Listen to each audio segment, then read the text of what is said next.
Assalamualaikum warahmatullahi wabarakatuh. Halo teman-teman semuanya. Di video kali ini aku mau bahas informasi lengkap mengenai SNMPTN 2022 atau Seleksi Nasional Masuk Perguruan Tinggi Negeri tahun 2022. Pertama kita bahas dulu prinsip penerimaan mahasiswa baru.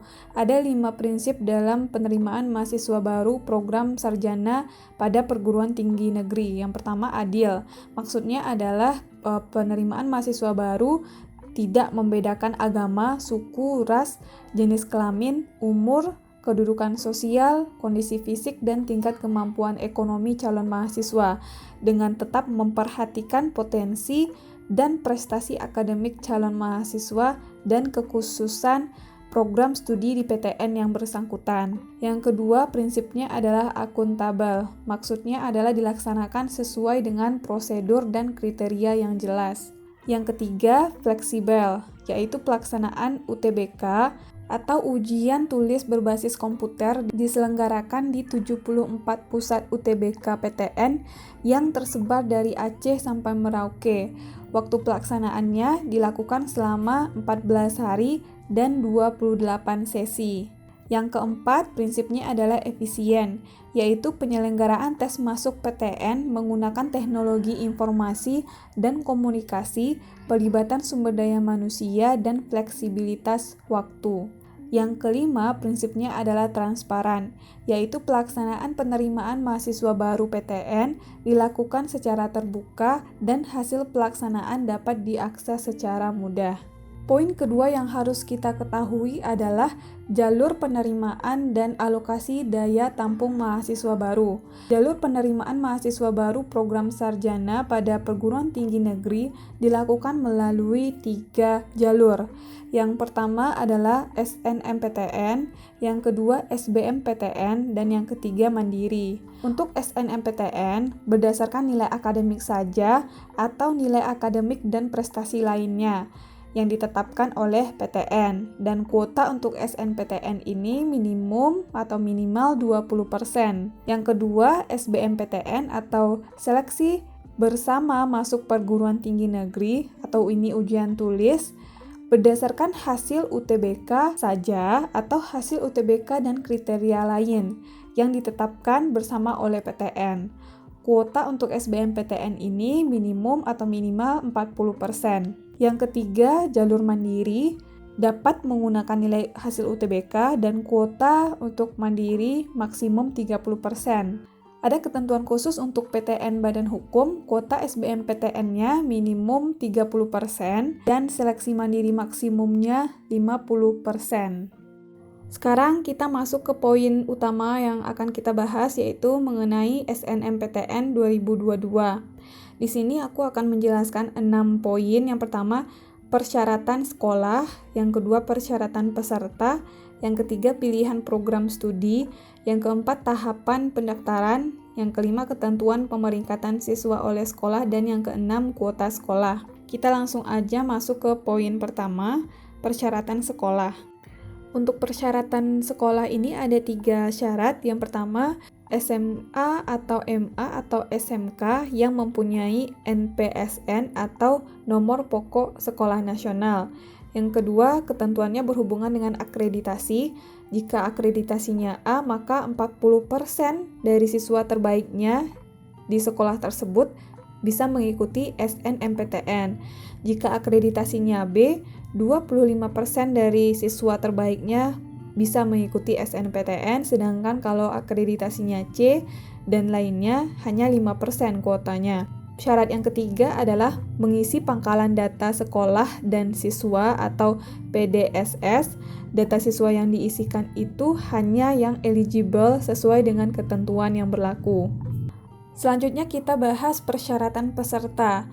Peserta dari SNMPTN ini adalah siswa SMA atau MA atau SMK kelas terakhir, yaitu kelas 12 pada tahun 2022 yang memiliki prestasi unggul. Jadi kalau misalnya kita lulusan SMA tahun 2021, kita tidak bisa mengikuti SNMPTN tahun 2022. Untuk persyaratannya ada 4. Yang pertama, memiliki prestasi akademik dan memenuhi persyaratan yang ditentukan oleh masing-masing perguruan tinggi negeri. Yang kedua, memiliki NISN dan terdaftar di PDSS. NISN ini merupakan nomor induk siswa nasional. Syarat yang ketiga, memiliki nilai rapor semester 1 sampai dengan 5 yang telah diisikan di PDSS. Syarat yang keempat, peserta yang memilih program studi di bidang seni dan olahraga wajib mengunggah portofolio. Untuk informasi mengenai portofolio ada 10 jenis. Yang pertama ada olahraga, yang kedua seni rupa, desain dan kriya, yang ketiga tari termasuk sendra tasik, seni pertunjukan opsi tari, yang keempat teater termasuk sendra tasik atau seni pertunjukan opsi teater atau drama, yang kelima musik termasuk sendra tasik atau seni pertunjukan opsi musik, yang keenam seni karawitan, yang ketujuh etnomusikologi, yang kedelapan fotografi, yang ke-9 film dan televisi, dan yang ke-10 seni pedalangan. Selanjutnya bahasan kita adalah tentang pilihan program studi. Ada 3 ketentuan dalam pilihan program studi.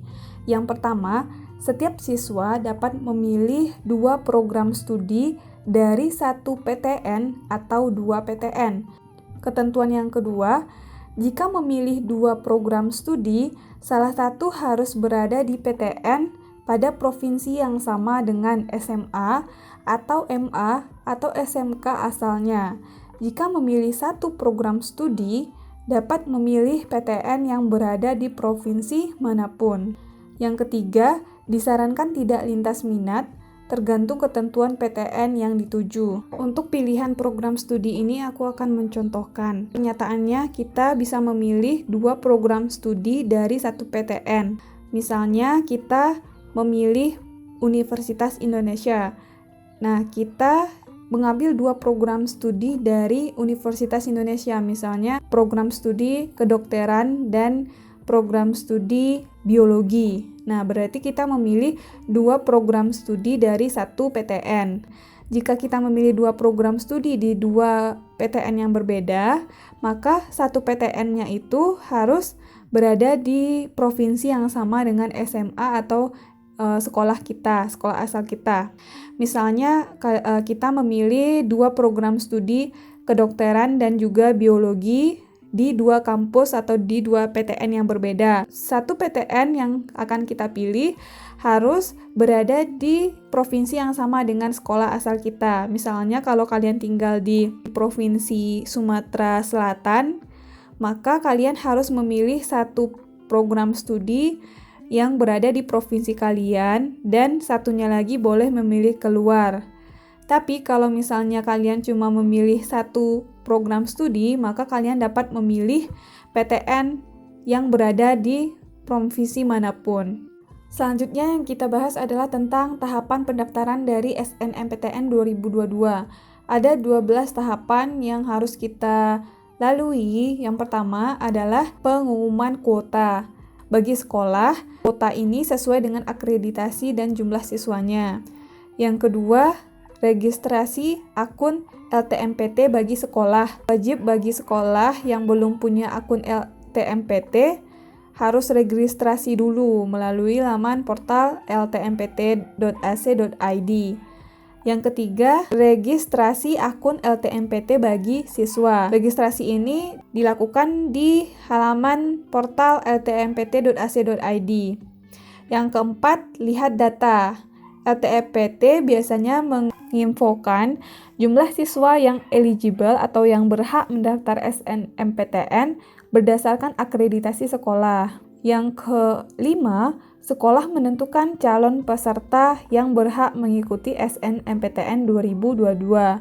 Yang keenam, pengisian PDSS oleh sekolah. Yang ketujuh, pendaftaran SNMPTN. Siswa yang masuk datanya dalam PDSS melakukan pendaftaran di laman portal ltmpt.ac.id. Yang kedelapan, pilihan PTN dan program studi. Pendaftar dapat memilih paling banyak 2 PTN. Yang kesembilan, Pengunggahan portofolio. Wajib bagi peserta yang memilih program studi bidang seni dan olahraga untuk mengunggah portofolio. Yang ke-10, seleksi jalur SNMPTN. Seleksi jalur SNMPTN ini dilaksanakan berdasarkan kriteria yang ditetapkan oleh masing-masing PTN. Yang ke-11, pengumuman. Hasil kelulusan SNMPTN dilihat di laman LTMPT pada 29 Maret 2022 pukul 15. Langkah terakhir adalah daftar ulang. Kita harus melakukan daftar ulang di PTN tempat calon mahasiswa dinyatakan diterima dan mengikuti ketentuan PTN tersebut. Pengumuman kuota telah disampaikan pada tanggal 28 Desember tahun 2021 pukul 3 WIB dan layanan masa sanggah tentang kuota paling lambat sampai tanggal 17 Januari 2022 jam 3 hari Senin. Poin selanjutnya yang harus kita ketahui adalah ketentuan pemeringkatan siswa oleh sekolah. Poin pertama, pemeringkatan siswa dilakukan oleh sekolah yang pada dasarnya memperhitungkan nilai mata pelajaran sebagai berikut. Yang pertama, jurusan IPA itu berdasarkan nilai matematika, bahasa Indonesia, bahasa Inggris, kimia, fisika, dan biologi. Sedangkan untuk jurusan IPS berdasarkan matematika, bahasa Inggris, bahasa Indonesia, sosiologi, ekonomi, dan geografi. Untuk jurusan bahasa memperhitungkan nilai mata pelajaran matematika, bahasa Indonesia, bahasa Inggris, sastra Indonesia, antropologi, dan salah satu bahasa asing. Dan untuk SMK, nilai mata pelajaran yang diperhitungkan adalah matematika, bahasa Indonesia, bahasa Inggris, dan kompetensi keahlian. Poin kedua, sekolah dapat menambahkan kriteria lain berupa prestasi akademik dalam menentukan peringkat siswa bila ada nilai yang sama.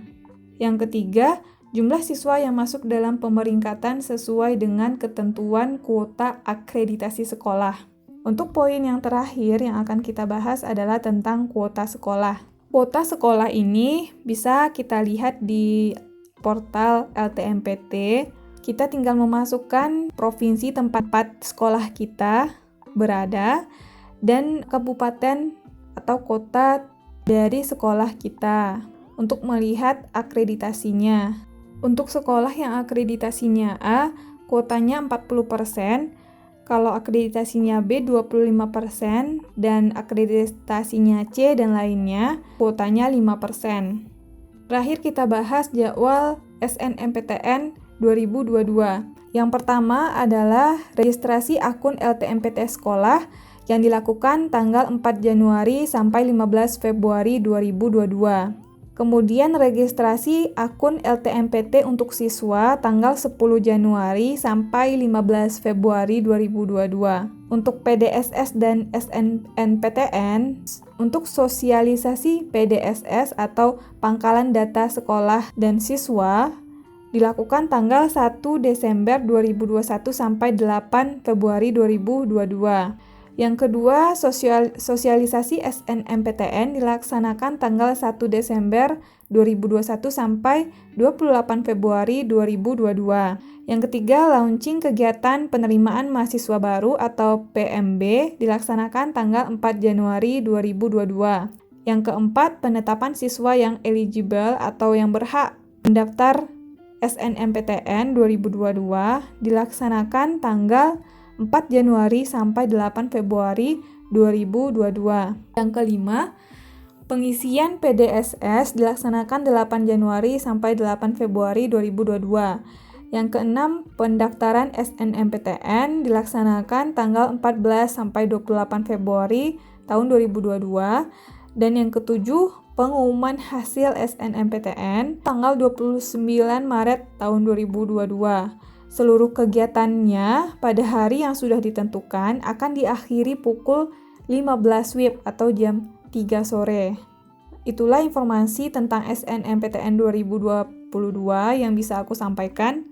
Semoga teman-teman yang menonton video ini bisa lulus SNMPTN tahun ini dan berhasil lulus di program studi dan kampus yang kalian inginkan. atau yang kalian cita-citakan. Sekian video aku kali ini, semoga video ini bermanfaat. Sampai ketemu lagi di video selanjutnya. Assalamualaikum warahmatullahi wabarakatuh.